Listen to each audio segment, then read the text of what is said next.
Hello viewers, welcome to Kboxtv and it's your boy Kofi Baisie Jnr. I'm here again and today is the Total Boxing Show. I'm here with my regular panel, Cudjoe, Amedoda and Daniel Sowah. We'll be diving into what's happening in the world of boxing real quick. Guys, we have a lot of things happening in Ghana. We'll talk about the fact that the Black Bombers are moving to a non-residential campaign to start training and then prepare them ahead of the 2021 Olympics. And then, of course, the few qualifiers that is left around the world for them to go. And then, so they're trying to get themselves in a non-residential camp, get them prepared or get them ready. And then from there, they'll go for the qualifiers. And then hopefully we'll get a lot of representations to make it to the Olympics 2021. Of course, it was supposed to happen this 2020, but because of COVID-19, it got postponed. So we're looking at 2021, and still Tokyo being a venue to host a lot of people around the world who will be competing for Olympic glory. Apart from that, we also talk about what's happening in Ghana in the sense of Joshua Clottey advising that Richie Comey moves up to the welterweight division because it feels like the lightweight division is too pumped up, too tight, with a lot of fantastic talents, which is going to be very difficult for him to win another world title. But he feels like if he moves to the welterweight division, he'll be able to grab or secure a world title again.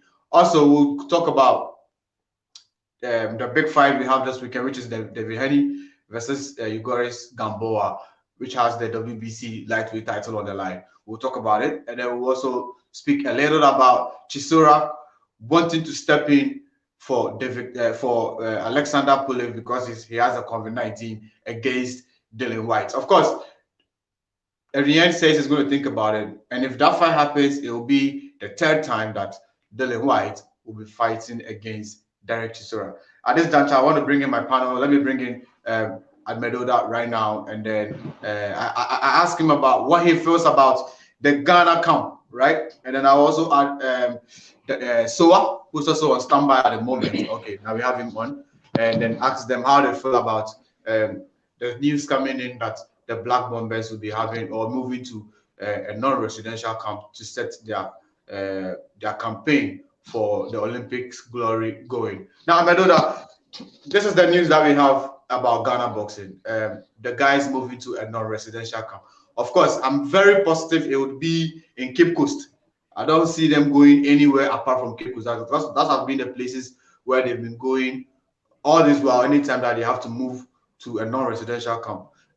How do you feel, or what do you think about this, their non-residential campaign that they will be going very soon ahead of their qualifiers in France soon?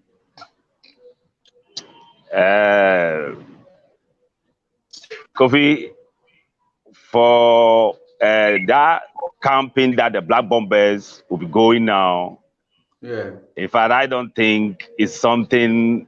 It doesn't. First of all, I can say it doesn't make sense. The campaign that these boys are going now, because these boys have been camping themselves or training with this Black Bombers team all the time. Okay, before they go for tournament and things like that. But when they go, the results that we do see are not the result that everybody is happy with. People are not happy with the result that Black Bombers are bringing out. Okay, why are they getting that kind of result? There's no competition that they are going through before going for those what should I say? Those tournaments. That is why they are not. Yeah, that is why they are not coming with any good report. And then what's supposed to be one thing that is helping them is the boxing, like say the boxing staging in Ghana. That is one thing that is helping them because some of them get a chance to do undercard for the professional boxing. Okay, they've been doing it. Some of them about some fight, amateur fight to happen before the professional fight takes stage. You see, and that is helping the Black Bombers. Some of them is helping them because there's a competition. Okay, there's a big stage, there's a competition, so it's helping them. But this is the case that there's no chance for boxing in Ghana now. Okay, there's no chance. Boxing is not staging in Ghana now. Okay, so these boys will just go and calm themselves. Boys and girls will just go and calm themselves, and then be hitting punching bag, and then pad, and then aspiring just between themselves. When they go to tournament, how these are the things. How are they going to those stages as a tournament and then win a medal or become a qualifier for Olympics game? So the way the boxing. The boxing authorities sit down. They are not talking anything. They are not doing anything about the resuming of the boxing, and then they are waiting for the president to come and tell them that, hey, okay, I say to stage a boxing, you have to test COVID-19, test the boxers and the officials against COVID-19. One person for $100. I take it out, so now you can go. No, it doesn't work like that. Program yourself, put something on paper. Take it to the authorities, go to the ministry, go to the Flagstaff House and go and see the people there, talk to them. Tell them that what is going on, it's not helping you, it's not helping boxing in Ghana, it's not helping the boxing, the Black Bombers. So if they come out and then schedule themselves that, oh, they are going for non-residential camping, what are they going to do there? It's the same old story. Nothing is going on. So I don't see it to be any serious thing. Okay, great. I mean, so let me bring you in. And over the years, the guys have been camping in Ghana. Those times when we had I-Quarter them fighting, and we had even Richie Comey, Duke Micah, Manu Plange, and those times. They used to go to Cuba to get prepared, and and so when they are fighting against opponents, you have some kind of some mentality or some confidence that, oh, this guy has fought people in Mexico and all that. So I feel like this guy coming from, let's say Mauritius or something, you'll be able to beat him. But the guys have been camping in Ghana. Of course, because of COVID-19, they will not be able to move out to go fight anywhere else. But if not for COVID-19, I feel like they would have still competed or fought in Ghana. And like Amedoda said, the competition has not really been there even within the Black Bombers, right? Because they go and they come back, and maybe over the past 2-3 years, we have been bronze medalists. We are always bringing bronze. Last year, Shakur brought us bronze. 2 years ago, Latte brought us bronze. It has been bronze, or nothing at all. So this campaign that these guys are going. First of all, if not for COVID-19, would you still have recommended them to even camp in Ghana? And secondly, if there was an opportunity, right, for them to go fight, where would you have wanted them to come? Kofi, this whole thing boils down to motivation and the kind of people that we have surrounding these Black Bombers.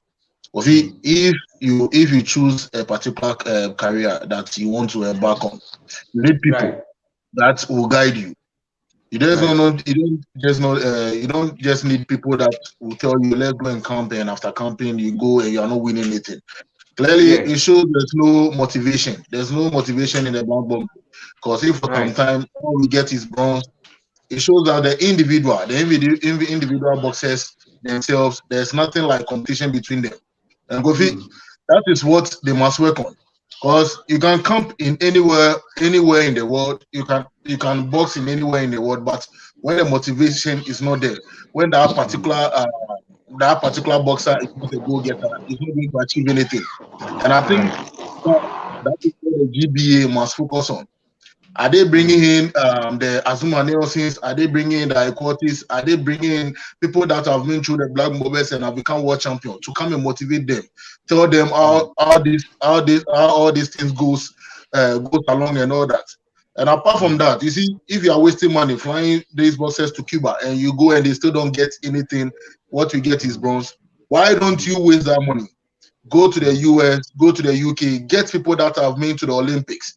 Boxers that we know that have been world champions before, like Evander Holyfield. These are people that you can get them at cheaper prices. Let these people come down. Let them meet the Black Bombers. Talk to them, motivate them. You see, the fact that I'm a boxer and I'm able to meet a world champion that I've been looking up to, someone that it's an icon that everybody wishes to be like him, and he comes to tell me, look, if you go there, this is what, and this is what you can do after going through the Olympics. If you are able to pick these opportunities for you. Kofi, I tell you, that is a big motivation. That is bigger than flying boxers around the world to go and box and win, and they still don't get anything. This time they need motivation, because Kofi, you and I know, when they go to Cuba, when they go for the country, they go for the Olympics, and they come back to the book. There's nothing like motivation around them. The energy they have around them is negative energy, and it doesn't put them. Once he comes back, he goes back to his lifestyle, drinking and all that. But once you meet someone who is able to motivate you, who is able to tell you, listen, if you do this and you do this, this is what you are going to get. Kofi, that will even push you when you come home. But let me put this question to you. I mean, over the years, right? They are as a boxer. That's why we even spar, right? And even we've seen champion boxers or professional boxers even wanting to spar with people from other countries, right? It's to get the experience, to expose the body to some sort of people. When Isaac Dugbe was fighting in Ghana and was winning all that, or beating and winning all these things, when it was really time for him to step up to go fight for a world title, they brought him somebody from Mexico to test him if he was ready. They brought him somebody from Mexico to test him to see whether he was ready. And this competition that these boys go is an opportunity for them to fight with some countries that have the experience in the sport.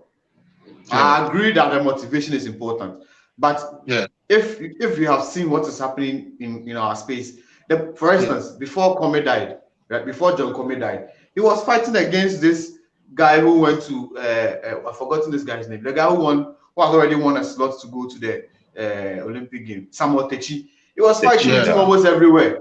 If you come to Face Square, it's here and him fighting.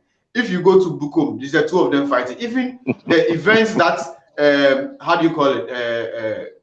Amedoda was talking about that the amateur boxers fight and the other card stage before the professional fight start. It was almost the same guy he was fighting. He was either fighting that guy or some other guy. There's this other guy at Seaview Gym that he was fighting. It's either him or even if a promoter wants to promote the fight. I have been on a show where the promoter, Big Z Sport, I'm sure you know him, that he wanted to promote the fight, and then he paired him against Samuel Techi, the same person. You understand? I'm saying this because even for professional, we've seen Anthony Joshua bringing boxers from Ukraine, from even Nigeria. Some of them have even come in and he's even helping them develop their career in the process and all that. Just for them to be able to put their body against some people who they feel that they can be threats, or the purpose of sparring is for you to anticipate how your opponent is also going to fight against you. So you also fight against some of these people like that. But this is us fighting against the same person. If you and me, we are always fighting, and I get to know how you fight, and you also get to know how we fight. When we step in the ring, it becomes a choreography. It is no more a war. Because as much as we are in there, you know where I'm going to. If I move left and right, you anticipate that this guy is going to be that a hook or like a jab. You understand? So I feel like the competition in our space has become very small for the guys. Motivation is very important, but as much as motivation, we want to motivate the guys. We have to let the boys or expose the boys to some sort of competition that will test them and let them get the confidence enough for them to be able to match to somebody like somebody in Mexico and go like, this guy, I feel like I can beat him. Oh, this guy in Singapore, I feel like I can beat him. This guy in Ukraine and France, I feel like I'm. Don't you agree with me, Sowah?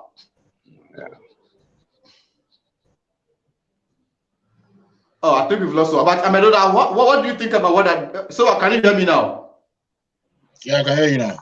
Yeah, so this scenario that I have painted for you, how do you feel about it? I mean, about the competition.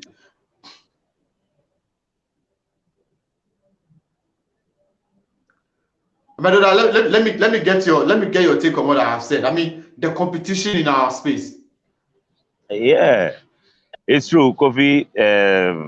Some time ago, Black Bombers were doing very, very well. Some time ago, right? Because the nation is keeping eye on the Black Bomber, the boxing team. And then there are people around boxing that they are working everything out for boxing to go on. So amateur boxing was something so exciting then. There was they were having foreign coaches, especially coach from Cuba. And then this Cuba coach, whatever that this Cuba coach arranged, he'd know where to go and then what to tell the people that are in authority. And then they will provide a team for him to use for the boys to feel good. Competition, they travel to places and things like that. They do get a whole team. Then I was hearing a Hurricane boxing team from England. They've been coming to Ghana to come and fight here against the Black Bombers. Sometimes they invite them there. They also go there and go and fight. Those are the competitions. So even from there, when you get to a competition like Olympic stage like this, you know that, hey, this person, I know him. I know what he can do. He fought with, even if I did not fight with him, he fought with somebody that I am close to. So I know what this person can do in the ring. So, hey, there's a gold medal at stake. So by all means, I will win this fight and then take that gold medal.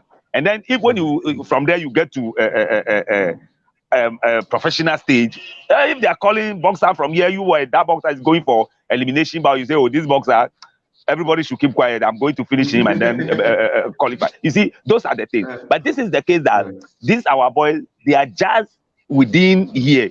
Okay, the coaches, I don't know, even the training kits. Okay. The training kids that are advanced training kids and things like that, they don't get it.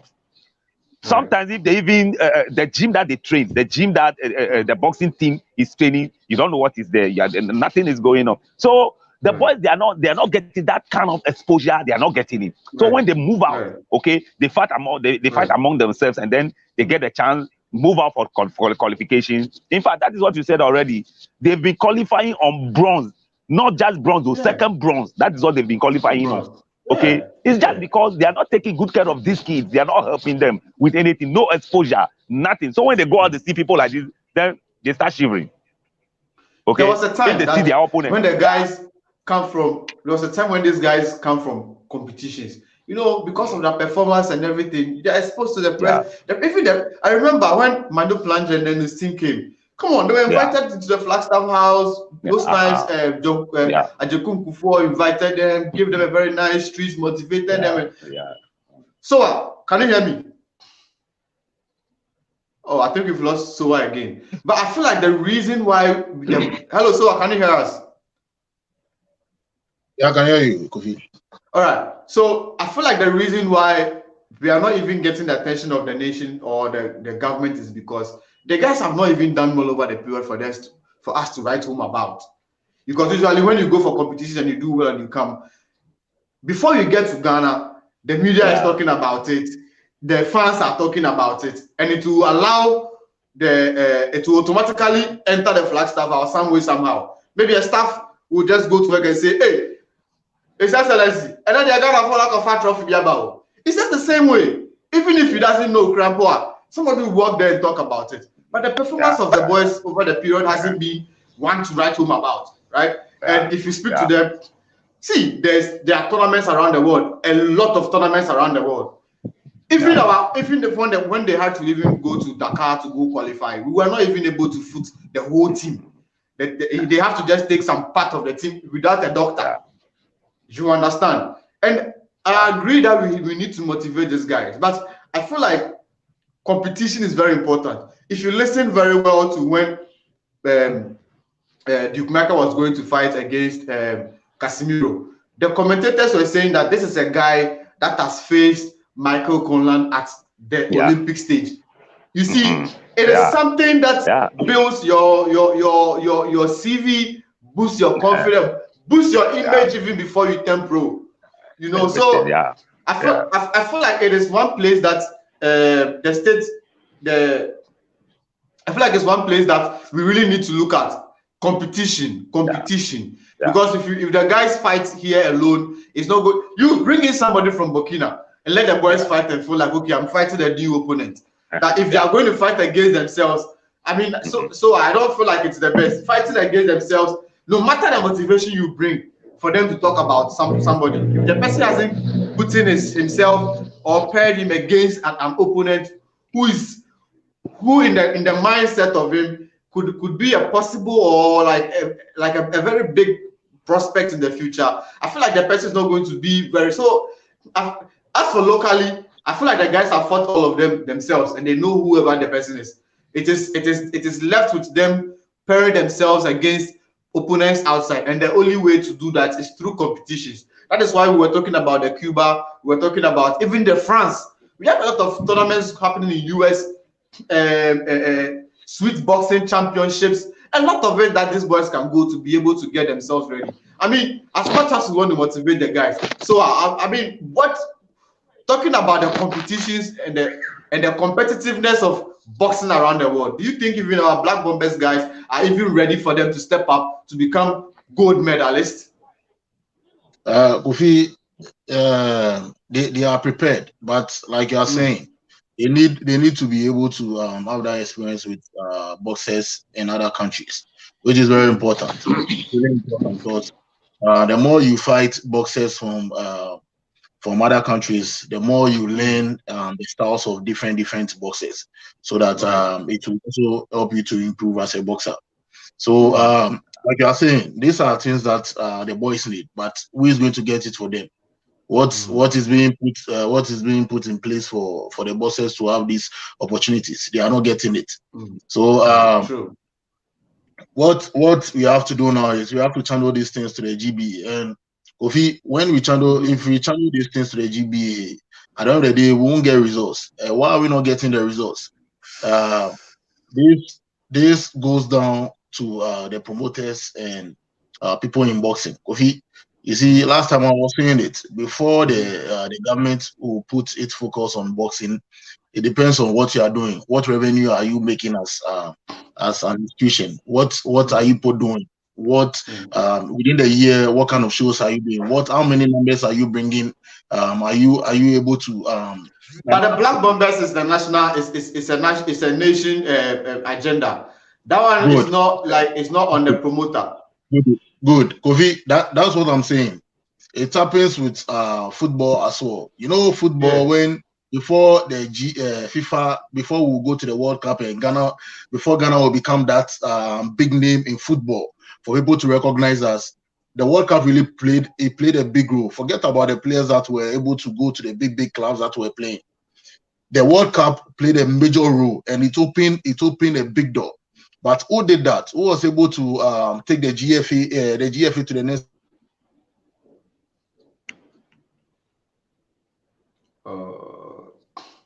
I think today we're having internet issues with Sowah, but I feel like I'm also getting this argument. It feels like somebody who had to step up to be able to handle the team to go to the next level and charging the. See, Amedoda, we know what is happening with the Ghana Boxing Federation, right? Like we were saying, going to Dakar was even a problem. Trying to raise revenue for the boys to be able to go compete in Dakar was even a problem. I mean, what should the institutions or these federations do differently to be able to get money on their side if the government is not helping for them to be able to go represent the country on competitions? You see, that's very serious. Kofi, can you hear me? Yeah, I can hear you. That's very serious. Yeah, that's very serious because this is Black Bombers, the national team. Right. And they are going for competition. And their budget in the name of the nation. And their budget cannot be fooled by Ministry of Sports. Okay. Now that they will be falling on people like Azuma Nelson and the other people on their own to get money and take these boys out to go. And then for that matter, the boys will not get what they're supposed to get. True. Okay. Their kids and things like that, they will not get it. But they are going there. They are not going there in the name of philanthropy. They are going there in the name of the nation. So what is happening? What is happening? Why ministry cannot stand and say, hey, this is the budget for the boxing team? Right. What is it? Right. So the whole thing is confusing. It's very confusing. And I'm glad that we've spoken about this because the Tokyo 2021 is coming because of COVID-19. They postponed it this year, and now the guys have the opportunity to go fight in France. And I'm sure that's one of the reasons what has motivated them or triggered this going to camp again. Do you feel like we'll have a lot of players or a lot of boxers to go represent us in or to go compete in France when the opportunity presents itself, or you think you will still have the same Dakar story where that they were struggling to even get money to pay for flights to go and all that? Kofi, we have very good boxers, very good amateur boxers, talented boxers in Ghana. Okay, we have good boxers. Even the Dakar that they went, okay, the team that's supposed, the individuals that's supposed to go to Dakar are not the people that are. They are not. All of them did not go because they did not get the money to send all these guys to Dakar. Else, we will get more qualified than the 2 slots that we got from Dakar. Okay? So all depend on money and then what the government is prepared for them to go. The boys are ready to go. If they train them, camp them well, and then they go to the competition, we will qualify by even winning gold medals and things like that. But because somebody have some interest somewhere and things like that, they will select some people. The small money that they get, they will use it to select their favorites. And then the crack boxers are in the house. I'm telling you, the crack boxers are in the house. Look, the time that they went to Dakar and came back, everybody was talking about this John Comey guy. And and then after the guy dead, they were saying that this guy, like they sent him to Dakar, like he will surely qualify. But why wasn't he able to? Why didn't they take him to the Dakar? It's because the fund that they have is not enough to finish what they are doing on their own. Like the favorites that they have, the fund is not enough to take care of the favorites and then take care of those that are not the favorite but they are very good. You understand? That's what happened. So if we are expecting to qualify on a very good note, then they're supposed to get money. They have to get money from the ministry, and then all that they want, they have to be provided for them, and then they get it and then go, and then they are coming. We will qualify with gold medals. I believe strongly. Right. Now, Sowah, do you think that if this Black Bombers, this new set of Black Bombers that have qualified, of course, we have 2 guys that have qualified, Techi and then the Black Bombers captain. These 2 guys, do you think they'll be able to bring us any medal at all when they go for the world, for the Olympic Games in 2021? Kofi, I believe so. I believe so because they are good. They are really good boxers, and the Techi guy is a very interesting fighter. Because one person that is not even in boxing, a friend out in the US, was following the games, and it was actually the one that he introduced me to keep an eye on the boy, and Kofi, that boy is really good. Right now, I keep saying in Africa we have all the good fighters. We have really good fighters. But what we need now is what you're talking about. Are they being motivated more? What is in it for them? You see, Kofi, when you are going for these medals and stuff, like you have to. There should be something that you look up to. You go like this thing. I know when I win it and I come back home, I'll be the talk of town. When I win it and I come back home, I know maybe this kind of prize will be waiting for me. But Kofi, clearly all these things are not there. All these things are not there. And when you go to the gym, like Amedoda was saying earlier, when you go to the gym, Kofi, you'll be surprised at the kind of equipment they use there. No facilities, even punching bags are being tied with sellotape. Kofi, I mean, how can you be using pointing back at the facilities? See, all these things count. So it's like the boxing as a business is a joke to the people of Ghana. And you see, for these boys to win, it starts right from the basics. That's from the Buko areas. That's where it starts from. I was talking about what the problems you are facing, not being solely the problem to be solved by the government. No, for the GFE, before the GFE changed, that it became a very good place for the government to start investing there. It took the Ghanaian Premier Leagues.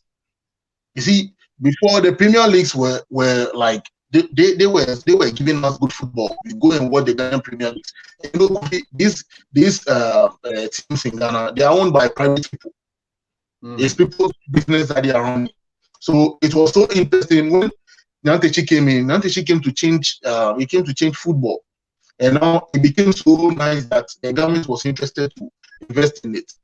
So if we really want the government, if we really want the government to spend millions of dollars in Ghana boxing, then we must start. It starts from us.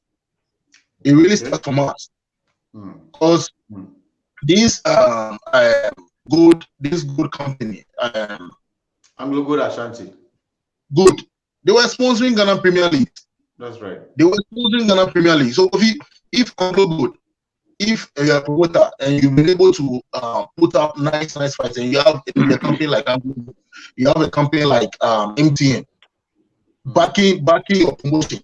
Because this is when the government will look at it and will go like, no, these people, they are doing something, and what they are doing, we have to put money there.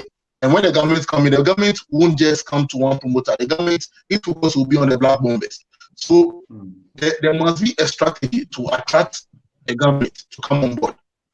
You can't sit down and tell the government to come. They won't come, because you and I know the kind of promises the current government is making. He has made a lot of promises, and everybody is holding by the neck. So for you to feel like you will sit home and you will come and do shows for you, no, you will never do that, because already he has a lot to do. So you must do something to be able to lock him. Or like you said, boxing the black bombers is a national thing. We all agree it's a national thing, but the government, that's not their focus now. So for us to make it their focus, I think all the big men in boxing, like the people that the Quarties, the Quarty brothers, the locals, all these big men, they must all come together. It must be an agenda, or one man can't do it. Right. The Premier League, the Ghana Premier League, before Nyantechi changed it was the way protocol, the way across the way Olympics, all these people were playing a big role. So the government will see all these things. So if if Alexander Tiamwa is part of the team, the Quarty brothers, Kaloko, all the big men in boxing all come together and we have an agenda. If I tell you, it wouldn't take 5 years. We'll have the government fund a lot of millions. See, they have sat on all the platforms. They have sat on Metro TV, on GTV. I have had the privilege of sitting in front of Carl Tufor and this WBC referee that we have in Ghana. I've forgotten his name. With them and everything, they've appealed, they have called. I don't know, maybe if by miracle, like I say, they would come in because that is a mistake you are doing. I'm coming up. I've even had the privilege of Alex Ntiama watching, like as a journalist here, there with the rest of the guys, made it clean and everything. And anyway, because promotion, they will promote, they will put our amateur guys on the bill. And under normal circumstances, it is not his job. But because of trying to build the talent over there, he will do it anyway. You understand? But the place to we don't even locally, if not for the Fist of Fury that came to bring a competition between the amateur boys, Grabona, like there was not even anything. That is why I always have to say that I always respect coaches like Coach Scotty. Charles Scotty. He took some of his fighters to Dortmund, competition, all everything for him, not without a dime coming in from the government. You understand? So, like you said about Charles Scotty, this is the way forward. You see, this is the way forward. You will go and you will come. And what if you go and come? What will you do again, my brother? If you pay the flight for 10 boxes, right? You pay flight for 10 boxes. They'll go for these competitions. They will come. They'll come with medals. The state is not even interested in even coming to have it because they feel like it is. This is what you must look at. Regardless of where you go, regardless of the big, you can even be on the UN, be on PBC on 4, or be on show and talk about the government with money. What you need now is like the way Scotty is doing. You are flying your boxes. You see, when you try your boxes, the results start coming.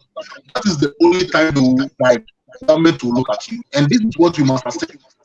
It's up to us, but you have no choice. So, where haven't they? What haven't they done? They have called the government always calling on the government, always calling on the government. The least opportunity, call on the government. And the government has told that that's no time for you. Because Kofi, go to some of the places. Portals everywhere. Even with that, they are not even done with it. These are day-to-day activities. But what we do with boxing, football is entertainment. And every government will look at the critical things before they come to entertainment. But what will make them jump into entertainment is what you are able to do. So like what Charles Scott is doing, it's really interesting. Flying his boxers to Dortmund for competitions and all that. Kofi, it's really difficult. It's like it's cash intensive, you know. But Kofi, that's the way forward. And I wish no, my honest, I'm not saying that's not the way forward. Of course, it's the way forward. But why because no go better laugh you know. And I'm saying this because we see the fighters will go. The coaches are trying. That is why I always say a big respect to Ghanaian coaches, especially the few ones that are able to take their fighters. Because truth is, if they go and come and they have a conversation with you, my brother, it is not easy. And now that they come back, they go with some expectations, right? And then when they come back, that expectations hasn't been met. As I speak to you now, yeah, there's a fighter that went to UK. He went to fight the BFMK and WKO and the WFMK competitions in the UK. He's won 3 world titles. 3, not just 1. He won 3 world titles in kickboxing. When he left, his last title he won was somewhere around March during the convention. So when he won the title and then the lockdown, so he couldn't come to Ghana, right? Now this is a fighter that went with his trainer, and they were able to accomplish all of this with a lot of expectation that if they come back, of course they've made some few money, but if they want to, you've been locked down in UK since March. They came back this month. So even if you hit, assuming $200,000 crampo, open mind, so you sleep in hotel, you eat somebody's chrome food, you don't have work, your visa will die. You have to go and renew it. Before you come, I'm chairman. You will be back in this Ghana with expectations that now that I am back, if I can recoup, I can do some small talks with these ministries and these people, and then my brother, nobody's even welcoming anybody as I speak to you. I won't say that the coach hasn't done well, because what he did is extremely, he has even gone beyond himself to even do that. But the fighters or the trainers will go through all this with some expectations. Now they will come back home and simple, nothing, not even 50% that has a point in it. You know, so and then we come to these fighters, right? These fighters will graduate to the professional side, and then they'll relocate to America. You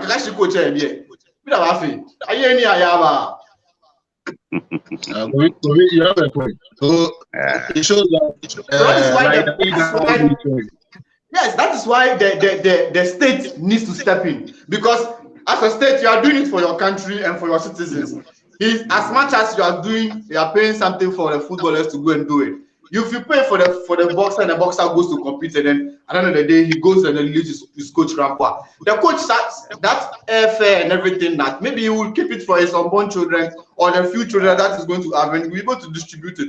But if he does all these things with expectations, and then at the end of the day the fighter goes and go like, now I want to work with Andy Ruiza, or I want to work with Reynoso, and then they'll leave excuse me to say Coach Akanate, and they'll leave Ofori Asare. Meanwhile, he started with you. He was putting food on the table. He was using his money to travel and everything. And we all know how difficult it is for us to bank or sign one sponsor.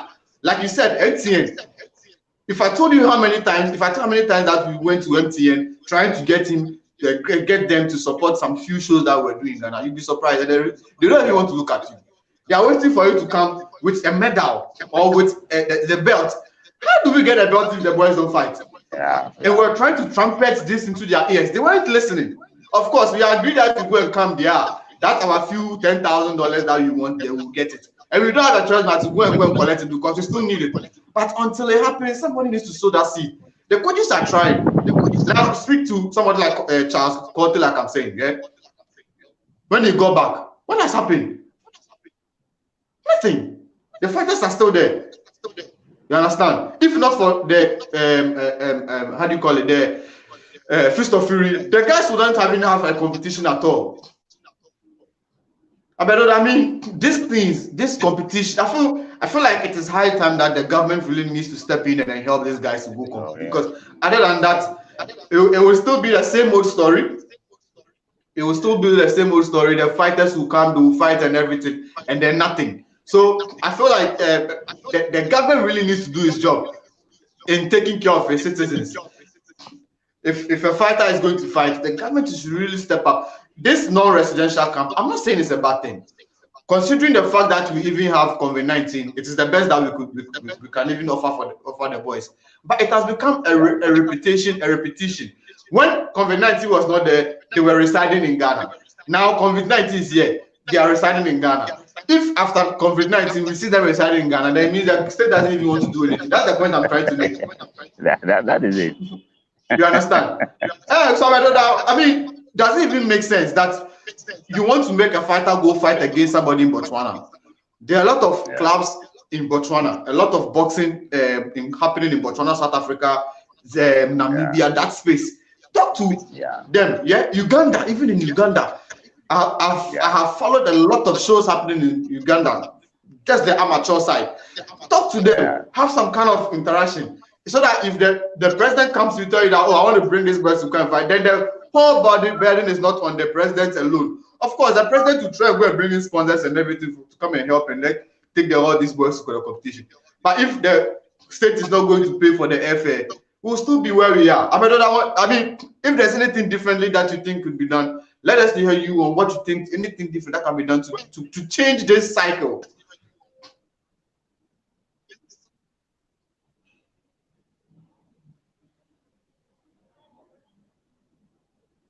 Can you hear me, Amedoda?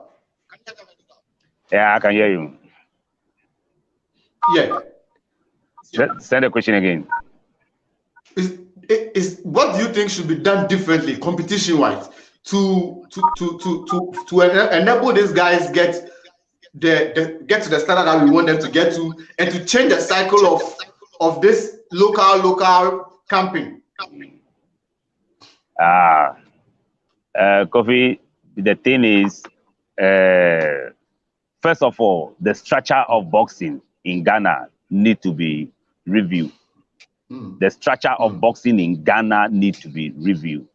And then secondly, we got to get good people in position, okay, to take control of boxing. We need good people to be in position to take control of boxing. And then the nation, through Ministry of Sports, have to stand strong and then make sure that whatever that these boys deserve to train with, to make them somebody, the competition that is supposed to go, the money that's supposed to spend on them for all these should be in place for them. So the thing is, the structure is what supposed to be reviewed, and then we take it out from there. Because I don't know what they are doing over there. I don't know what they are doing. Yeah. Right. I feel like if we want to stick to this subject, we'll talk because there are a lot of things happening. Individuals are donating. I know friends in US who are bringing boxing equipment to friends, to boxers in Bukom, just for them to even go to the gym to go and fight. Why should that be the case? As a country, apart from the stadium, how do you call it? The boxing arena. The boxing, they have a boxing arena or an arena in the boxing place. Nothing, not even that one. Even if you want to go and rent it and put up a show, you still have to go through a process and pay.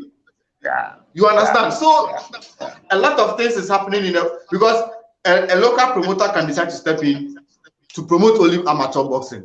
But will he get the support? Because at the end of the day, he's going to put all of his money into it to make it happen, knowing that even the fans that want to come and watch will not even pay. The fans will go like,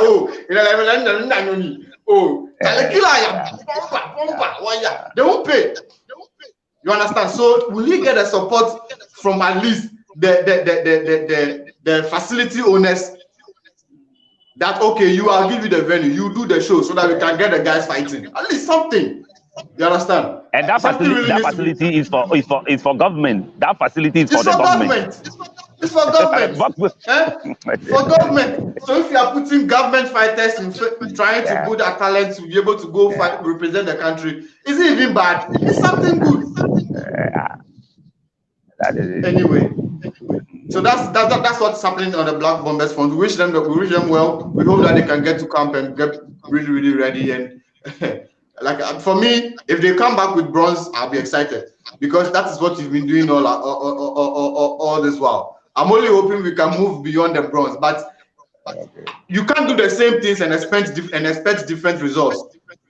If we really want to see something differently, we need to put in some, inject. Then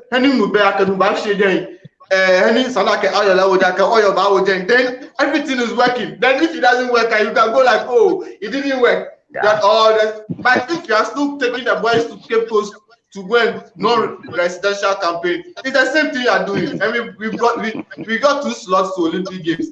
Maybe if you are taking them to Cote d'Ivoire or Abuja, maybe they will go for it. You understand? Yeah. So that's what that's where I stand. Now let's talk about Joshua Clottey. Joshua Clottey has made a very good statement. I don't know how you guys take it, but he has made a statement, and for me, I feel like it's not a bad recommendation. He says that Richie Comey should move to the welterweight division. 1, because it suffers to make the weight at the lightweight, and 2, it feels like the lightweight division will be a place that he could win a world title, because it feels like the lightweight division has become a very tight spot or a very choked division now, with a lot of superstars with very killer instincts minded, and so it will be very difficult for him to be able to win a world title in that particular division. Now, let me come back to you, Sowah. Sowah, this thing that Joshua Clottey, the former world champion that Ghana proudly boasts of, has said, do you think it's something that Richie Comey should consider? And if you are Richie Comey, would it be something that you'd be considering? Well, most definitely. The 135 now is not a good place. It's a very deadly place for Richie Comey. And the 135, if he should face any of the big 5 or the 6 boys there, maybe his career will come to an end. It's true. There's no doubt about it.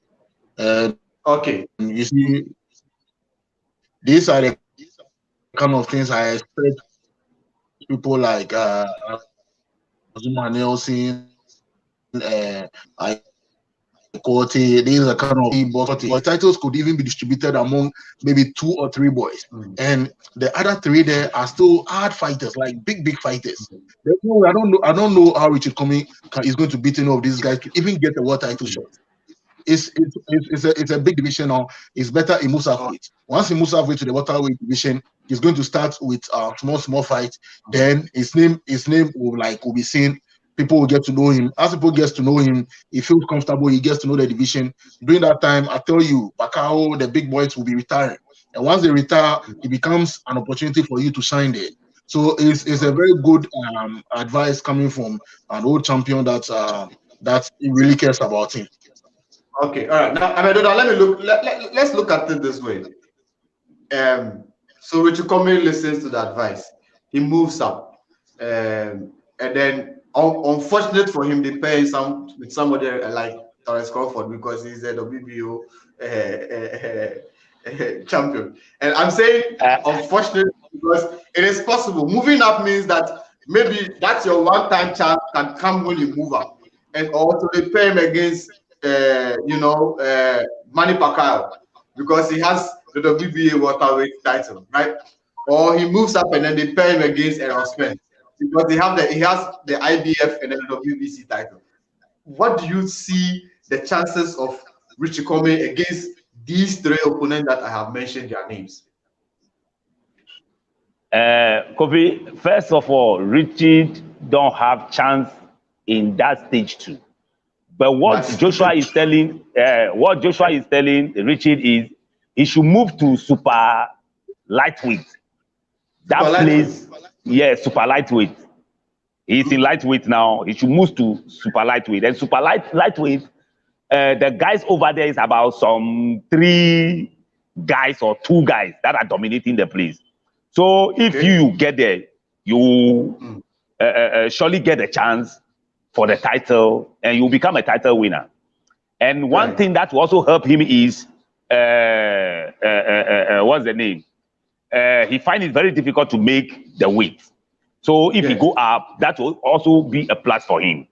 And then the other hand, especially in lightweight, if Richard Comey did not take this advice and he say he's still in the lightweight, that means you will be playing, I think, the C class in lightweight. He will be in the C class in lightweight, because what is happening? Even if you go to all the international platform, if they talk about the lightweight, his name don't come in. That means he's not inside at the lightweight there. They put Givonta, Teofimo, Devin Haney, Ryan Garcia. Those are the guys that they do put there all the time. People even forget about Richard Comey, that he was even having the title then. Just soon they forget about him. Okay, so the advice that the former champion is standing on, what the former champion is standing on to give Richard Comey this advice is something that he looked through very well, because he knows the terrain. So he looked through the thing very well before he came out with this advice. So it's better for him to take the advice than forget about it. Because if he moved to super lightweight, who is there? I think Josh Taylor and some other. Is it Josh Taylor? I think that's the place. Some other guys, so about 2 guys or so, they are reigning over there. You see? So if you are able to move forward, you will get a good fight and then win titles over there. You see? Let's come to this one. You see this guy, what's the name? Garcia. What's the name? Mickey Garcia. Mickey Garcia, yeah. Mickey Garcia moved from lightweight. Before he would go to welterweight, he fought in. He moved from welterweight, from the lightweight to super lightweight, and fought there, won the title, leave the title there, dropped down to lightweight again, and then from lightweight he moved straight to welterweight, because he know that there's money there. He know very well that there's no way he's going to beat this guy Spence. But he went there because of the money. But because the super lightweight there, the guys over there are not that popular to fetch you that money. You understand? Even though world titles are there, but they are not that popular to fetch you the money, the kind of money that you want. And then Mickey Garcia was the champion, was a strong guy at lightweight. He was ruling the lightweight, the lightweight then. Okay, that time these young guys are not up to the distance. So he was the one there ruling there. Okay, so as he moved, it's because of the money. That is why he moved straight to welterweight. So the super lightweight there is still like that. Okay, so if Richard Comey take this advice and move to lightweight, he will become a world champion within some shortest time. So I think it's good for him to take the advice. Now let me come to you, Sowah. Even the super lightweight, we have Josh Taylor, who has the WBA super world title. He also has the IBF title, and then he has the Ring Magazine title as well. And the WBO, you have Josh Ramirez having the WBO and the WBC. Do you even see Richard Comey cruising over any of these 2 guys? Kofi, he can give them a good fight. And who knows? If he's a good fight. I'm asking of his chances. Do you think he'll be able to bag the title? I'll still put an if he can really work on his defense and at least exhibit a little boxing skills, it will help him, because we all know he's a street fighter. So street fighters in boxing today, they win by a stray punch. Once they are able to throw that rough punch, and one you are able to take one, you are done. They win. And being a street fighter is not just a way of becoming a champion. You need to exhibit the boxing skills. So there's an if, but that place is much safer. Like Amedoda said, if you go to the welterweight, the men there are serious men. When you come to the lightweight, too, the boys there are serious boys. So if you stay at least, why don't you rather stay at lightweight there? If moving to super lightweight and moving to welterweight, you still face the chance of maybe losing or why? Somebody will say, then why doesn't he stay there, fight there, and probably make his cash? Because at the moment, lightweight is becoming the cash cow. Kofi, like you're saying, it would have been a good idea to stay at the lightweight, but although the lightweight is a cash place now, it's not fully the cash place because it's now generating, and the COVID has slowed things down. And we all know how Richard Comey lost that fight. Now, if he should even face maybe someone like, if the Fimo should even give him a rematch now, he won't get a big money. They will give him something low because of his last performance, which he lost as a champion. He lost at round 2 or so. So, but if, like Amedoda is saying, if he's able to move to the super lightweight or even to the welterweight, he's going to start from scratch. You know, you won't, if I'm him and I get to the welterweight, I won't fight someone like Spence. I won't fight someone like Grayford. I won't fight someone like Pacquiao. I rather take in the guys that I know I can beat them to be recognized. And once you are being recognized, your money keeps moving up. It keeps moving up before you're able to get maybe someone like Spence. So once they pay you with someone like Spence, they won't give you chicken change because they know you fought 2 or 3 fights. But if he doesn't do that and he goes to the lightweight, and he says, the boys, they will beat him. And once the boys disgrace him again, his career, I think, will come to an end. So it's better to stay at the super. Amedoda, let me ask you, wouldn't you want to see the rematch between Teofimo Lopez and then Richie Comey? That rematch cannot come on. Why?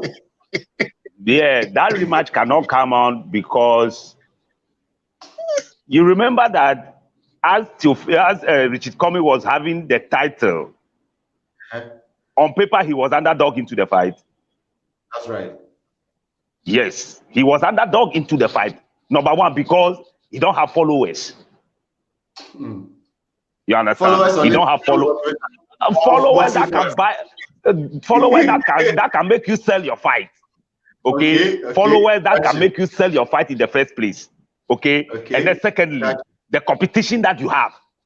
The competition that you have.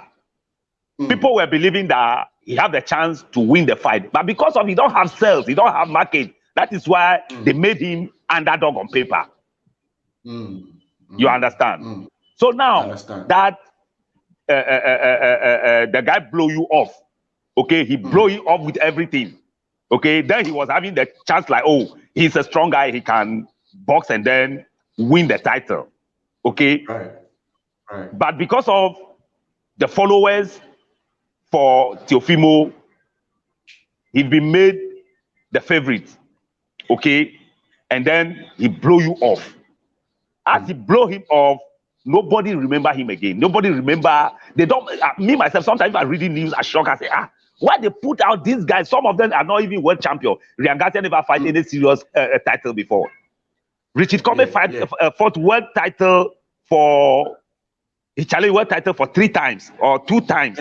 And then win it, defend it. Yeah. Right. You see, he won the title, defend it, okay, before lost it. So how come you put Ryan Garcia ahead of Richard Comey? Sometimes I look at the whole thing, but it's just like that because the people, they have strong backing, they have a whole nation following them and things like that. Okay, a whole continent is for them. So what can help Richard Comey? Would have followed them from Ghana too, but the embassy don't give it to us. If you go that you are going to America to do what Richard Comey, they say they don't give it to us. They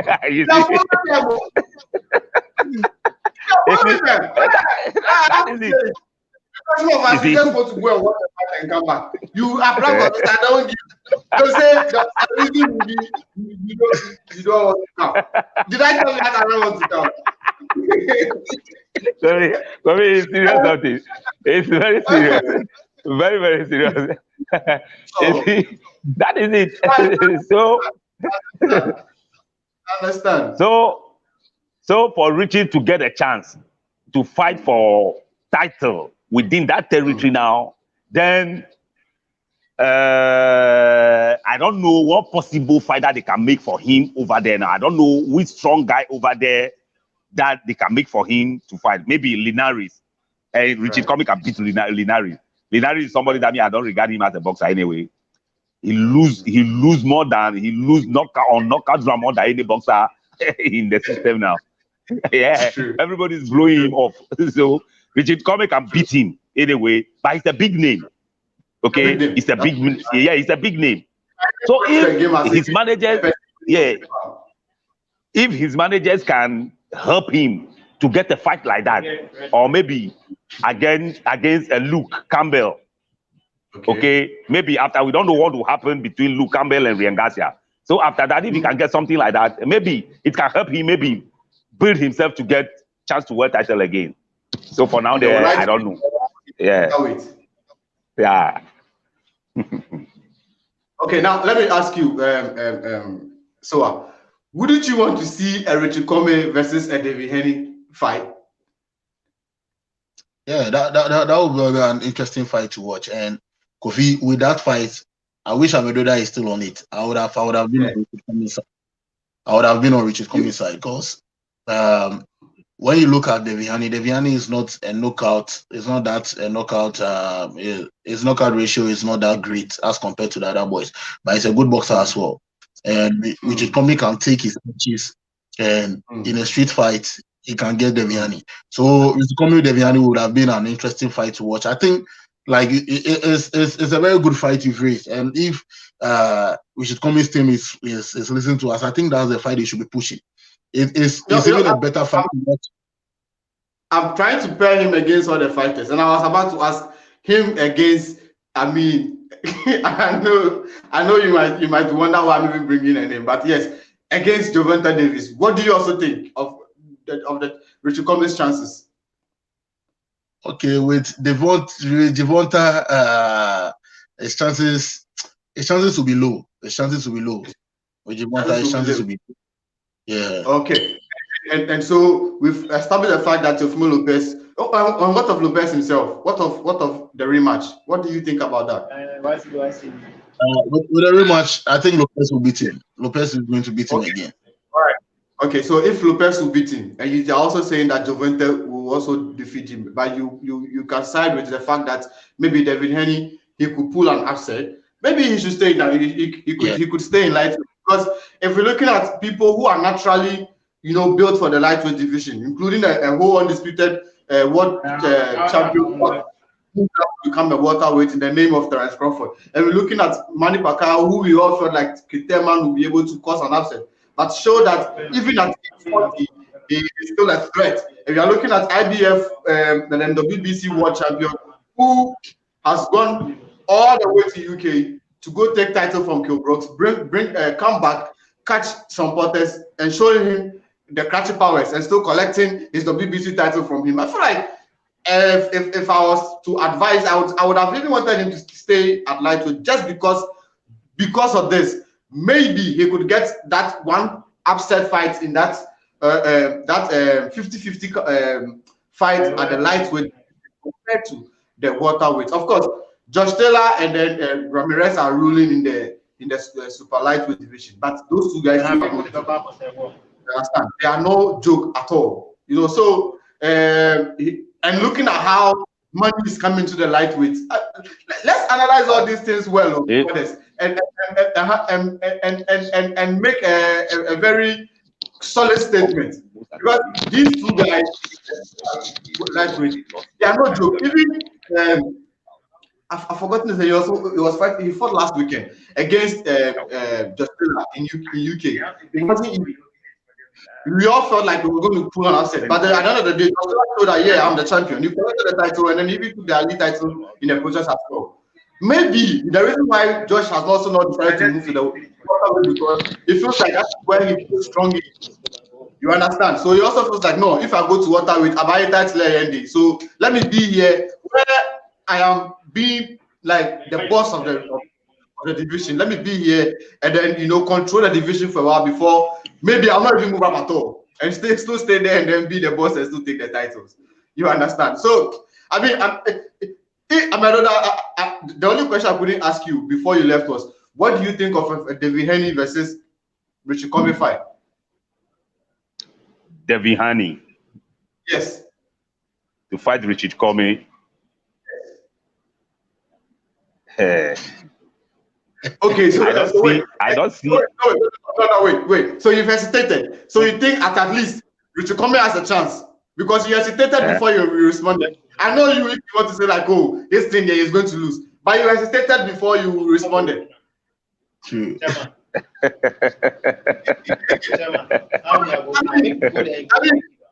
If of course I hear where the world champion is coming from, I should move up with. Then because of the money in the but if you ask me of where I feel he can become a world title again, I would recommend he stay there and probably hope he can get a shot at maybe Devin Haney.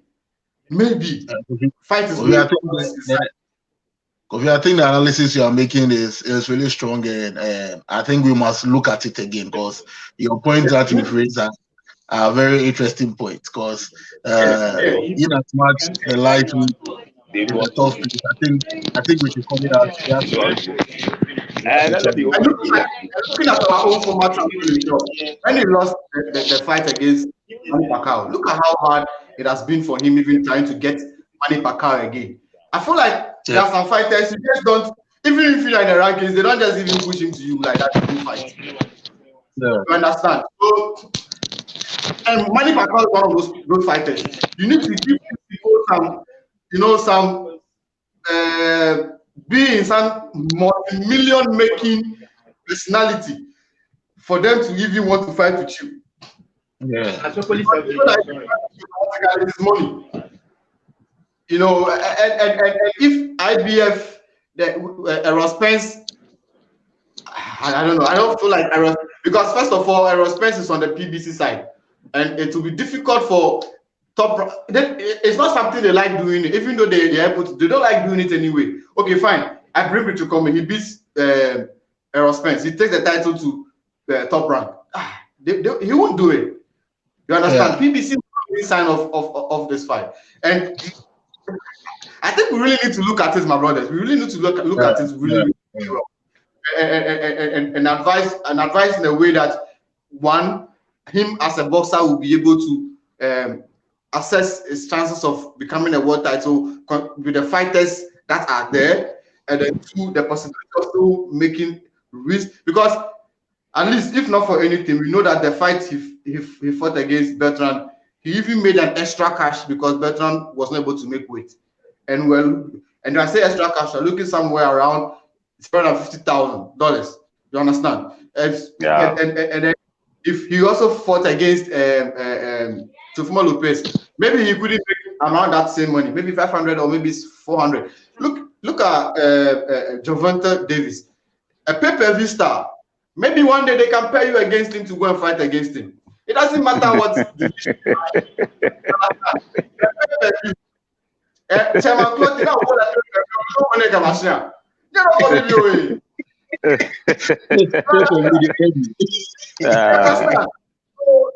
like we should really look at it well. Kofi, I side with you on that. I'll side with you on that because it's like we are not really looking deep into it, but like what you are saying, like he has a chance with Devin Haney, and I feel when you said it, I said he can beat Devin Haney, and exactly. You mean? There's no way Richard Comey will win fight against Devin Haney. He cannot. No way. Kofi, he don't have chance. He cannot. No. This Saturday, Wabana Devin Haney Yakagbomo. I mean, he's going to fight. He's going to fight Gamboa. That You see, if there's any lightweight boxer that I've always had in my mind clear, I know Lomachenko against Haney. I've always said that Haney could do something because they both are that long distance fighters, right? They like to, show their skill, move, fight, and all that. But when you are fighting somebody against somebody who has like a very strong punch, and you don't know where that punch is coming from, it's always dangerous. Let's look at the fight over this weekend, right? Before Devonta went down, or the slip, or I felt like if he had not won, or he had not won by knockout, and the fight had gone to the end of the rounds, of course he would have won because he's a Mayweather boy. But looking at, you watch the fight again and watch it again and watch it again, and you go like from round 1 to like let's say round 4, Santa Cruz was really, really winning. Like he was really fighting more, moving, and you understand. The same way, if you put Haney against Richie Comey, you use the ring and everything. But that clear punch might be a problem. Yes. Kofi, let me tell you something about a fight that you are comparing. You see, Richard Comey, let me say this. Somebody might think maybe, but what I'm saying is Richard Comey don't have boxing skills. He don't have boxing skills. And then number 2, he's old before he gets into boxing. Okay? And then he's coming from kickboxing background. It will be very tough and difficult for kickboxer to go into boxing ring and then win a fight. Then it might depend on the boxer that he's fighting with. Win a fight against a complete boxer from the or complete boxer from the scratch. Yeah. Okay. Yeah, that's what I'm trying to say. Yeah. Okay. Because kickboxing is different from boxing. Maybe if he's fighting and he realizes that hey, one punch. It's not easy, boss. Yeah. That is it. So I've been able to fight to win a world champion in boxing, and I've defended it. So, you see, you can't just make that argument that it's coming from kickboxing, so he can't win a fight. You see, I am not saying he cannot win a fight. The only problem with Comey is that he needs a little defense and the boxing skills. But apart from that, as a street fighter, actually, you can't just go with him as a street fighter and win. And even Teofimo Lopez, the point that took which is coming down, was going to throw a bigger point, but Teofimo landed his first. Right. And I'm telling you, Kofi, if Richie Comey had landed that punch, the fight would have been a different thing altogether. Because look at what Loma did to Teofimo when he came in. When he came in and started boxing, it looked like Teofimo slowed down. Like the pain, it was a little red. Before the round 12, he came in back. So Richard Comey, you can't take him out to the streets if you don't have a good defense, he will beat you. If you don't have a good defense. And you see, you can't have a good defense with a street fighter throughout to round 12. If you don't knock him out before round 12, you throw that one big punch that if it touches you, you go down. So he really has a chance with Devin Haney because of Devin Haney not being a knockout artist. But when you look at people like Teofimo, when you look at people like Devonta, when you look at people like Juan Garcia, who are able to knock you down with you round 1, round 2, then that is where you can say Richard Comey has a little problem, because all these people that I've mentioned, they have the boxing skills as well. So this is that's why I'm saying it can beat Devin Haney. Devin Haney is not a knockout guy. Let me hear from you, Amedoda. I'll not go into that this thing again. The only thing that I'll say is Devin Haney have a fight, okay, against a crack old boxer, a crack veteran boxer. This very Saturday, okay, to discuss it. And then I'm telling you, the fight that Devin Haney will fight against Yuriorkis Gamboa, it will be far different from what Devonta fought against Gamboa. I'm telling you, because I know which one. You are asking will be knockout or no, that fight will be a later round knockout. I'm telling you, because he will wear him down. He will wear Gamboa down and knock Gamboa at the ending of the rounds. Okay, that's what I'm seeing. Okay.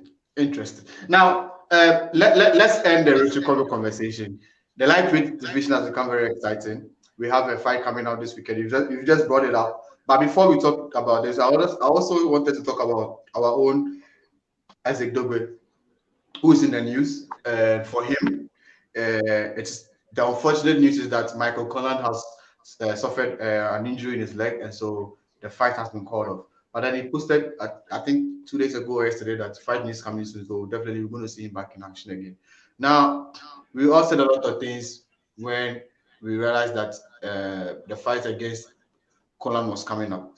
Do you still see the fight against Conlan as one of the fights that would make him write a different story about him in the featherweight division?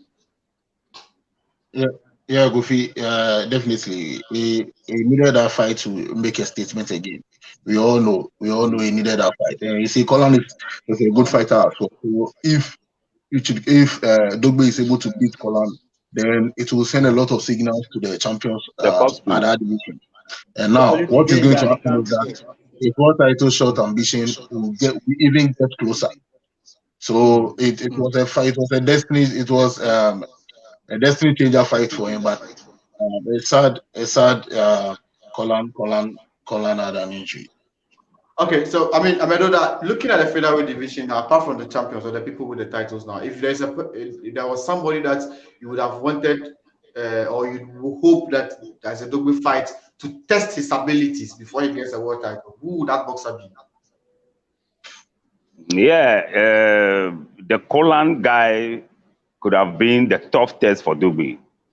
But I know that fight is being called off because of the arrangement. Because Conlan is old, okay? Not that he's old for boxing, he's older than Dogbe, okay? And then he's a good boxer. Yeah. And then he is having silver title, coming to face a former world champion with it. What is he gaining from it? What is he gaining from it? No, I don't know why they are calling for that fight. But it's an arrangement for Bob Arum to tarnish the image of Dogbe. But if they go into that fight, Dogbe will beat Dogbe. Yeah, I'm telling you. Yes, because do you know why? Tell us. Do you know why? Yeah, listen to my brother. Conlan is having European followers than Dogbe. Okay, yeah, Conlan is having European followers than Dogbe. And Conlan is a white boy. Okay, and when it's coming to this thing, Conlan is bigger than Dogbe. Okay, Conlan is bigger than Dogbe, and then Dogbe will use so much force to beat him. But the reason why I'm seeing that fight to be a fight for Dogbe is Conlan is not have that power punch like this thing have, like what's the name? Navarrete. Okay, and Navarrete is awkward boxer. Okay, Navarrete is awkward boxer. So it will be very difficult for any forward moving boxer to beat Navarrete. But Navarrete is awkward and then having a very strong punches. But Conlan is not having that distance, so Dogbe will be easily get into him and then maybe knock out. Why wouldn't Dogbe go in to go fight Magdaleno again? Because Magdaleno finds himself in this division. Yeah, that will be, if that fight will come on, that fight will come on goodly on world title. You understand? It will come goodly on world title because people fight on world title before, and then now they came back, and then what are they fighting for? You understand? Yeah, they cannot fight for silver title, maybe unless they grow old, and both of them are young guys, and they are hungry for world title. They are world title prospects. So if you pair them together now, what are you pairing them for? That is why the two of them cannot fight now. unless it's a world title shot. Okay. You understand? Right. And Dogbe, it will not be good for Dogbe to go into a fight against what's the name? Navarrete now. That's another thing. Or Magdaleno. Okay, I understand. Yeah. I was asking because, of course, he finds himself in a position that he needs to make a very solid statement that he's back in boxing. Of course, we saw his performance, he won and everything, but I feel like he's not getting the attention like he used to, right? And he's also not getting the props that he deserves as a world champion or somebody who will be able to become a world champion again, because he's not faced a very crack boxer in the featherweight division. That's what I'm asking, that apart from this Colan guy has pulled out because of injury, who would have been the best for him to fight? I was thinking Magdaleno in my head, or maybe you get a shot at Josh Warrington, but you don't just get a chance to fight a world title like that. So definitely you need to fight on some with somebody that go like, hey, Charlie. Even all the promoters go like, no, I think we need to give this guy a shot. And so that's what I was thinking about. If he can't get Diego, Magdaleno, he can't get Magdaleno, then I think we have to just wait until when he drops the news. And let me come to you, Sowah. He said he's going to come back to us with news soon. Do you think it would be a very strong contender in the division, or it will be a journeyman, another journeyman like he defeated in the bubble at the MGM Grand? It's a short notice, so it will be a journeyman. Will be a journeyman. Okay. And this journeyman, we don't know where it's coming from, but we have seen Dogbe working very hard in the gym. And looking at his last fight, and then the way in fact, he posted a picture 2 days ago, and the packs are really there, so I go like, that's really straight. He's drying up. He looks very hungry, like a lion. Do you think Dogbe's next fight, or he will become a champion in the next 3 fights ahead of him? Kofi, it depends. It depends on who he fight. I don't think he should fight Navarrete. Who he fights? Let me see. Let me tell you who is having the titles in those divisions. We have Gary Russell with the WBC title. He has Josh Warrington, IBF. He has Navarrete, WBO, and then the Ring Magazine is, of course, it's vacant. But we have Leo Santa Cruz, who has now lost the title to Gervonta Davis. So these are the guys that we have. Gervonta Davis. Why are you laughing? You don't think that Isaac Dogbe can beat Gervonta Davis? No way. No way. I think we have lost him. I'm being confused whether that's the title that Gervonta Davis is. Yeah, that's the title. Yeah, that's the title that he has now. Oh, that's super feather. Yes. Sorry. That's super featherweight. Yeah, that's super featherweight. Okay. It's like we would have met. So let's see. We have and then we have Gary Russell. These 3 guys. Do you see Dogbe becoming a world champion over any of these 3 guys? Yes, except he can give Warrington a good fight. And he can be a world champion in these 2 places. But with Navarrete, I'll say no. Navarrete is just like Santa Cruz. You see, if Leroy Santa Cruz should come to the featherweight, I don't think Dogbe can beat him. It will take time. It will take time. But with Josh Warrington and Navarrete, I think he can beat them. Okay, let me hear from Amedoda. What do you have? These guys?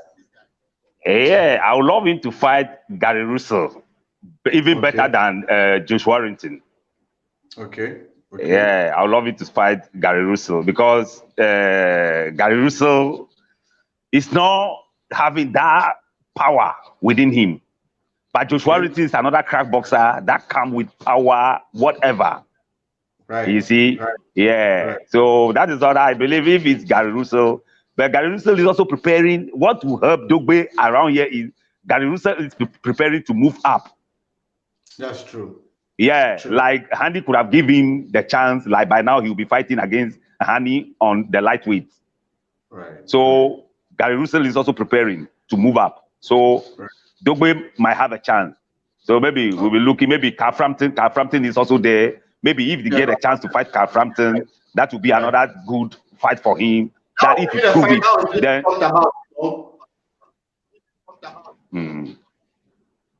yeah. There was a time that his father was talking about that fight. His father was mentioning that. Yeah, he talked about Carl Frampton fight.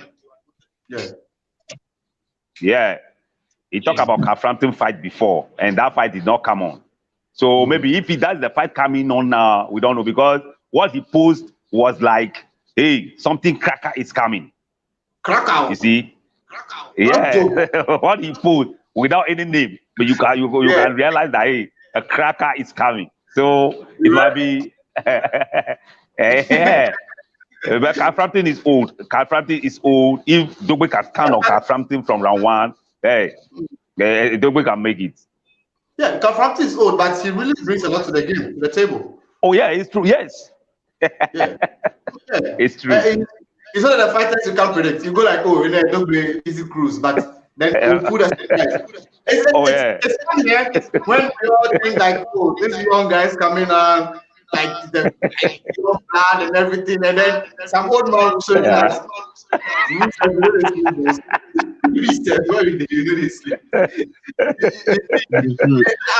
That is why I have a lot of respect for Chisora. You know, Chisora is old, but you come into the ring, build up the fight, nice and everything, and then we'll give you a good show. You beat him, but he'll give you a good show. But you don't position your chin right. You expose you. Like, he can surprise you.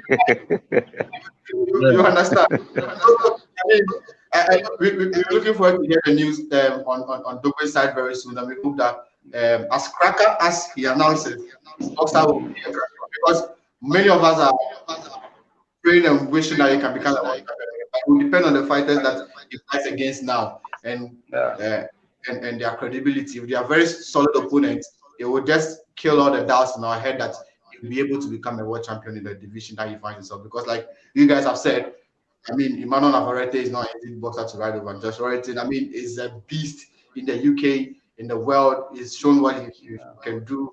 I mean, even this Carl Frampton we are talking about, the performance that he did against him to take the title, it wasn't an easy performance. So, I mean, and I'm looking at Gary Russell Jr., who is even being called by Haney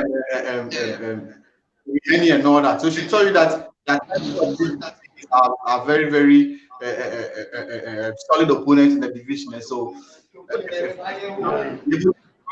to win these titles against any of them, I feel like we'll be able to make a very solid statement. Now, let's go to the fights that we have for the weekend. Devin Haney versus Gamboa. It is the fight that we all stay up night on Saturday night to watch. Now, Sowah, let me come to you. How do you see this fight ending?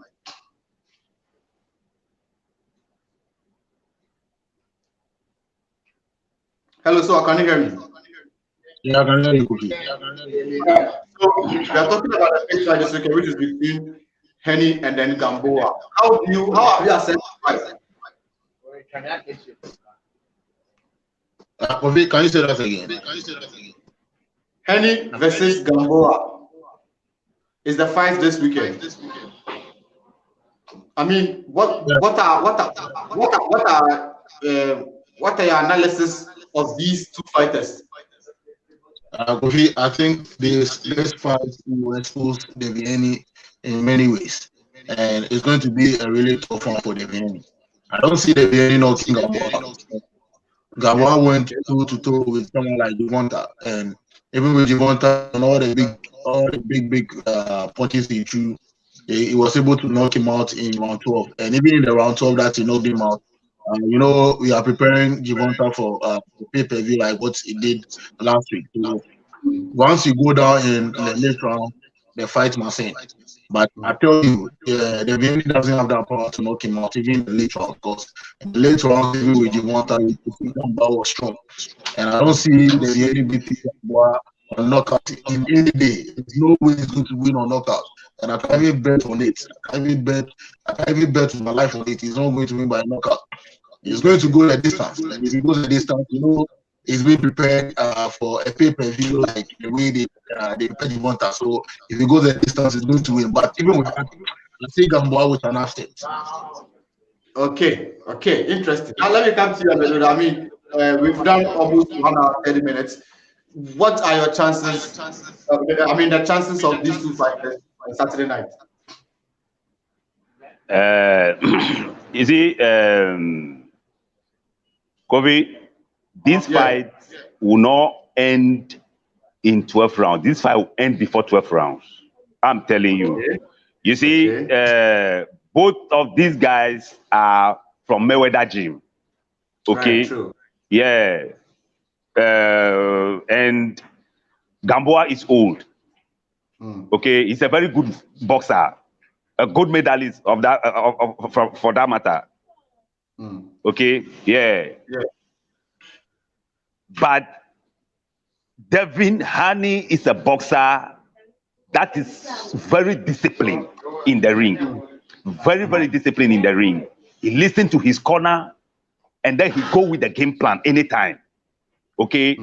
And then if Sowah is saying that he don't have a knockout punch, I don't know. Fine, he don't have that one-time knockout punch, but this is the guy who can wear you down totally. So this fight will start, and then this guy will wear Gamboa down till somewhere 7-8 round. Gamboa will go to sleep. I'm telling you, he will knock Gamboa out in this fight. I'm telling you. Okay. Yeah. You know I like you guys because Saturday night will be here. And then we will see you know. Whether we will see a knockout or we will not see a knockout. Haney has shown over the years that he's very disciplined. Even when he had an injury when he showed up, he still was in the gym somehow. You know, I feel like he's a gym addict. He's one of the boys who go all out to make sure that they are in shape and ready to fight at any time. But Gamboa is one fighter that we cannot overlook. Yeah, it's true. Yeah, very credible opponent. If he wasn't credible, he wouldn't have been against Devonta to find out his chances of whether he is really the pay-per-view star they wanted to make him or not. So, and he's one of the masters of the sport. He understands the game and everything. So let's see how these guys will first of all give us a good fight, and then see if for real Devin Haney is truly one of the kings in the lightweight divisions. So let's see how it goes with them as well. Now, the last fight, the last thing I want to talk about will be the fact that Chisora has stepped up, and he's saying that he wants to fight Dillian Whyte because Povetkin has COVID-19. Chisora was in action like last week or over the last weekend, and this fight you're talking about is in 2 weeks' time. Do you think it is good for him to take that fight in the first place? It's not good for him to take out a fight, and I don't think the fans even want to see a fight between Chisora and Dillian Whyte. To be honest, it's not an interesting fight to watch.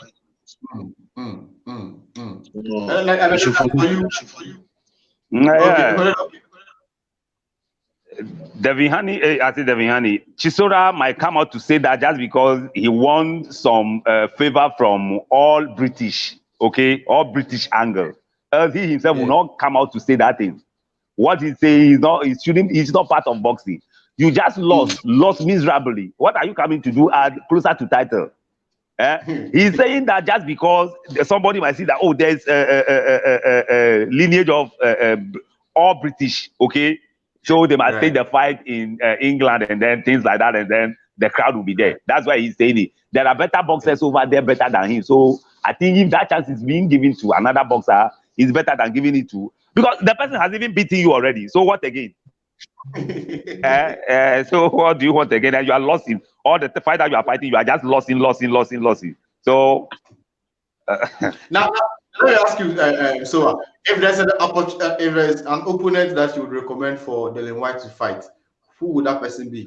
Know in mind that there's current lockdown in the UK, and so it means the fighter has to come from UK. If there's a fight today, a fight on 14th, who would have been the ideal candidate for Dillian Whyte to prepare just as he waits for Povitsky? I think Dillian Whyte and Dubois would have been the first fight to watch. Dillian Whyte the first fight to watch. It will be a good fight for both of them. Because if Dubois wins, it means that Dubois is going to be the next big thing. If Dillian Whyte is able to win, it means his rematch with the Dubois will be on the line. Because we all know what Dubois was able to do inspiring. It's not really start. So if Dillian Whyte is able to beat Dubois in that fight, Dillian Whyte will definitely get a rematch. The fans will call for it. All right, great. And Amedoda, if there's a chance for an ideal candidate to face Dillian Whyte, who should that person be for you?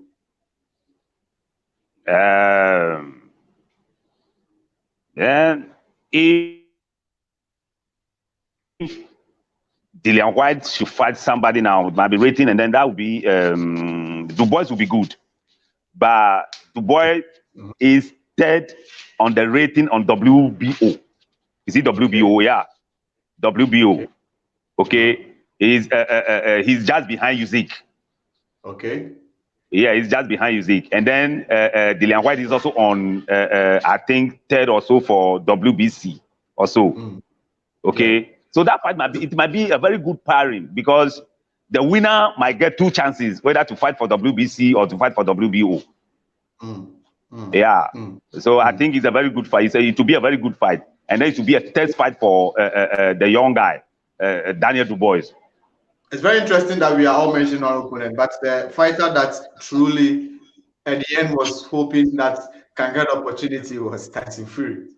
You know, because I understand where he's coming from the promoter side of view, because he's promoting Dillian Whyte and he sees, first of all, Tyson Fury is a WBC champion. And when the title was with the Wilder, it was very difficult for them to be able to get an opportunity to fight. And so now that the fight is in UK and they are going to be on lockdown, and Fury is looking for an opponent to fight on December 5th because of the fact that the Wilder's fight has been cancelled or is not going to happen. It's kind of putting the name of Dillian Whyte out for Queensberry promoter, Frank Warren, to consider making that fight happen. Tyson Fury versus Dillian Whyte. So, how do you see that fight? Kofi, I think this fight, it looks like Fury will win, but Dillian Whyte can pull an upset because Dillian Whyte his left hand is really strong. And when you look at Dillian Whyte, he really lands. When he throws it lands.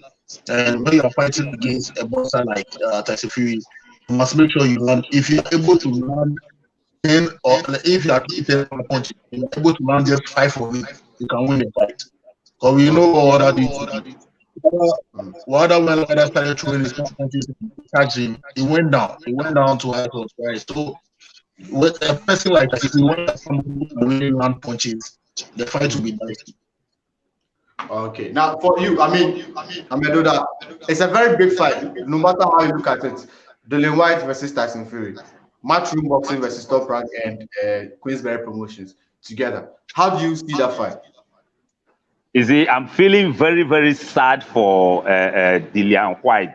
Why? Because Dillian Whyte have all the chances to fight. What's the name? The title holder then. Yeah. Deontay Wilder. Yeah, Deontay Wilder. But the Kululu of WBC caused this guy to be there for over 2 years. Okay. True. And then he didn't get a chance. And then now that this in the table 10 for you to get a chance, I don't know whether is from his house or wherever the thing is from. For him to lose the fight against Povetkin, you see, like this fight will be the top fight that we'll be talking about now. That he is the title holder, and then maybe we can say that Fury went and won a franchise title from Deontay Wilder. So now that we are coming to see the real fight, you see. But that loss to Povetkin, I don't know. Some witches and wizards work against it. I don't know. I don't know. So that's the thing. But still, Dillian Whyte have some little chance, but he'll be beaten to pulp if he stand against Tyson Fury. Yeah, great. I mean, that's great prediction coming from you guys, and we'll be following the news that's happening around the world and see how it's going to happen. Of course, very soon, Dillian Whyte's a new opponent will be announced, and we are looking to Matchroom Boxing Boss at the end to name the opponent. And of course, definitely, as a double will fight, because it says the person is going to bring is a cracker. So we're waiting for that.